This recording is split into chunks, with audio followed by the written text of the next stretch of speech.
So today I'm going to go over the repeated food wallpaper assignment. It's 2 pages. They look like this.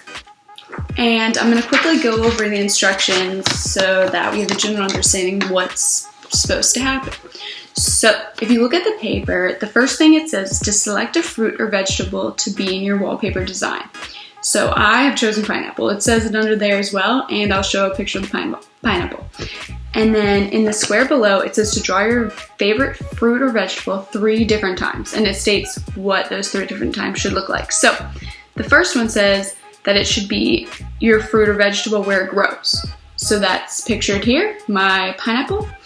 And then the second drawing should be how you prefer to eat it. So example, if you picked banana, you could do banana bread, you could do it cut up with peanut butter, or any other funky way that you like to eat it. And I, for my pineapple, did grilled pineapple. If you've ever had grilled pineapple with brown sugar and butter, it's the best thing you'll ever eat.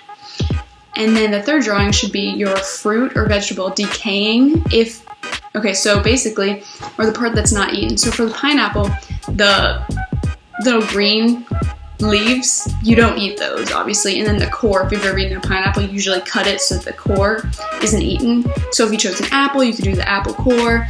But if you chose something like blueberries there's nothing you really don't eat, then you can just kind of draw blueberries maybe growing or them going into the ground or an animal eating it.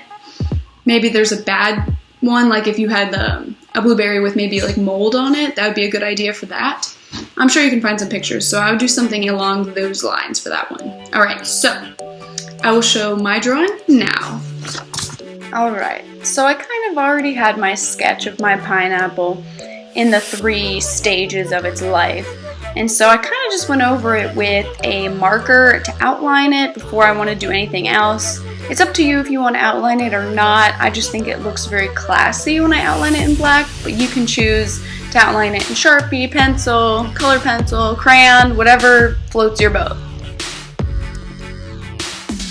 Next thing I did was just erase all my pencil lines just to keep it clean and organized for coloring.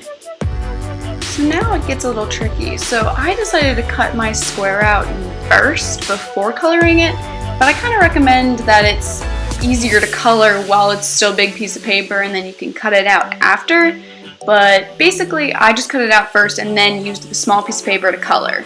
And you can choose any colors you want, you can use any material you want, you could paint it if you really wanted to. And this is pretty open-ended, so you don't even have to color it in the real colors that it is. I just chose semi-realistic colors when I was looking at my pictures, but ultimately it's your choice, so be as creative as you want. So here's the part where it gets kind of tricky. So what you're going to do is with your square, once you're completely done, is fold it in half twice, so it kind of looks like this. Then what you're going to do is cut on those lines. It's a little hard to see in my video. I actually folded them and then ripped them on the edge of a table, but you can use scissors or you can cut them on the folds. So you'll have 4 tiny squares. Now with the 4 tiny squares, you're going to rearrange them and twist them so that they don't match up. And then you're going to glue them onto the second square on the second paper that looks like this. You can tape them as well. If you have any really big spaces, open white spaces, you can add another drawing of your vegetable or fruit, or just add some designs or shapes. But if you don't, like I kind of didn't have enough room, so I just left it the way it was, but that's also an artistic choice on your part, so that's up to you. So that's pretty much the end. Your end product would look a little bit like mine, like this, depending on what you did, but yours will be glued to the second page.